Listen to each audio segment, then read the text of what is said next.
Alright everybody, this is part 2 of the top 5 weapons you want to have before season 19. This is the PvP side of the list. If you want to and haven't seen the PvE video, I'll put it up on screen in the card in the top right now. Go check that out and let's get into it. At number 5 we have the seasonal stasis slug shotgun, the No Reprieve. Now this thing is just super crisp, man. It feels like it has crazy bullet magnetism as well. I'm going to go over the perks that you want here. So for the barrel, I personally went with arrowhead for a little bit more handling on it. And then in the mag, I went with accurized, obviously. And then the last two perks, I went for surplus and snapshot. You could also go for surplus and headstone if you want to. And this is all with the range masterwork.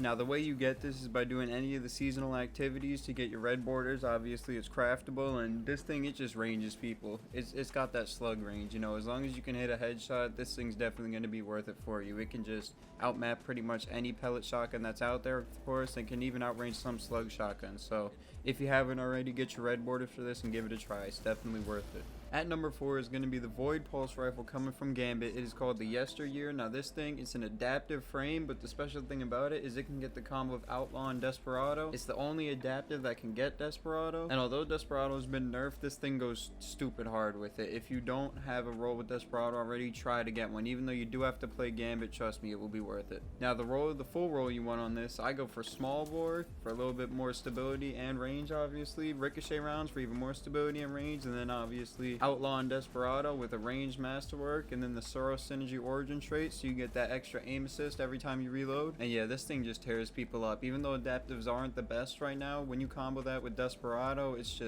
is so good, man. It does so much damage too. The TTK is just crazy on it. So if you haven't already, go try to get one of these, even though you do have to play Gambit. And one final side note about this gun, it isn't currently available for focusing at Drifter, which does suck, but it will be available for focusing next season. And even though the point of this video is that you should get it now before the next season starts, if you really want it but you just do not want to play Gambit and hope to get a drop for it, just wait until next season where you can focus farm it. At number 3 is the Soros Kinetic SMG, the Pizzicato 22. Now I think this thing is a world drop. I could be wrong. I got mine from Ingram focusing at the star chart. If you want to get this thing, head over to the star chart and focus into the Soros Ingram, and this will have a chance to drop. Now the perks you want on this thing is full bore for if you're on mouse and keyboard. If you're on controller, I'd go for hammer forged. For both inputs, then go for ricochet rounds. I like perpetual motion, and then rangefinder with a range masterwork, of course. And yeah, man, when it comes to dueling at close range, this thing will just win you so many fights. It's a 900 RPM, which means obviously it's going to shoot really damn fast. It's not going to do the most damage, but it can shred through people, man. Once you get the Soros Synergy up and running, it just feels like this thing sticks to people's heads. And yeah, if you're doing with somebody close range, whether it be a shotgun or whatever they're having, you're most likely gonna win as long as you can hit your shot. So yeah, go to the star chart and pick this one up now while you still can.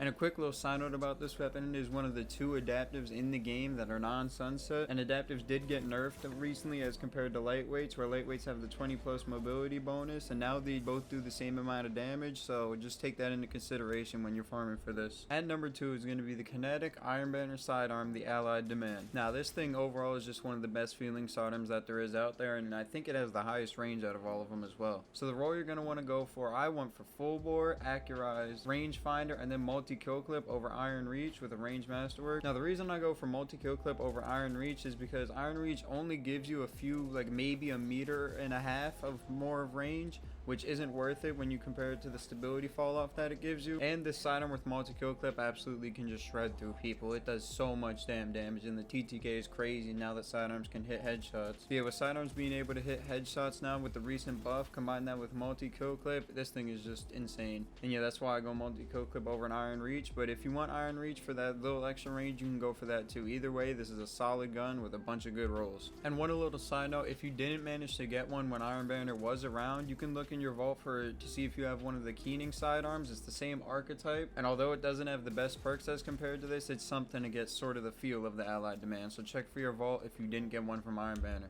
At number 1 is the ARC SMG that everybody has probably got after the Crucible game. We're talking about the Out of Bounds. Now, although people got this from almost every Crucible game they played, it is such a good weapon, even though it can be overlooked because of its crazy amount of perks. Now, the perks that you do want, and if you're lucky enough to get this roll, definitely keep it. I go for full bore with ricochet rounds, dynamic sway, and rangefinder with a range masterwork. Now, with full bore and ricochet rounds, it gives you the full effects of the range while negating the stability fall off because of ricochet rounds. And dynamic sway and rangefinder just go so perfect together. This thing absolutely maps people. Now, this is a lightweight, so it does give you the plus 20 mobility as well when you have it out. And yeah, this thing drops from every game, so you might as well be checking the rolls you're getting, especially if you're prestiging, so you can get multiple perk options on the same roll. Definitely look to see if you have this roll in there, because it will definitely be worth it, especially when it comes to dueling. This thing can outgun pretty much anything up close. It's even better than the Pizzicato we talked about earlier in the list, which is why it's at number 1. Alright everybody, that's going to do it for part 2 of the top 5 weapons to have for next season, this being the PvP list. If you missed the PvE list, like I said in the beginning, I'll have a card up on screen again. Go check that one out, and yeah, thank you guys for watching. Make sure to like, comment, subscribe, and I'll see you guys next time.